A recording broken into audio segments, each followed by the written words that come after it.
કથા કલિયુગમાં સતયુગ સ્થપાયો। કલિયુગનો સમય હતો। દુનિયામાં અંધકાર છવાઈ ગયો હતો।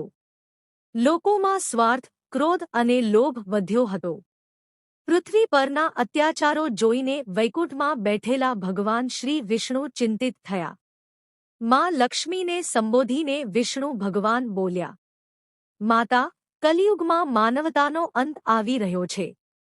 પ્રેમ, દયા અને સત્યની જ્યોત ફરી પ્રગટાવવી પડશે।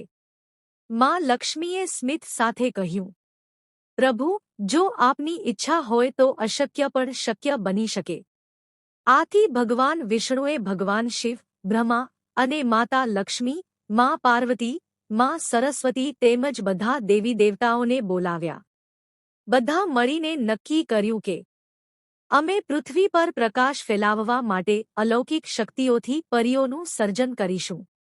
દેવી દેવતાઓએ પોતાની દૈવી શક્તિઓ એકસાથે ઉમેરી અને એક તેજસ્વી પ્રકાશમાંથી દિવ્ય પરીઓનું જન્મ થયો। આ પરીઓ શુદ્ધ હૃદયવાળી અને પ્રકાશમય શક્તિ ધરાવતી હતી। ભગવાન વિષ્ણુએ કહ્યું, હે પરીઓ, હવે તમે કલિયુગમાં પૃથ્વી લોક પર ઉતરો। દરેક બાળકના સપનામાં જાઓ, તેમને સકારાત્મક વિચારો આપો અને સારા સંસ્કારની દિશામાં પ્રેરિત કરો।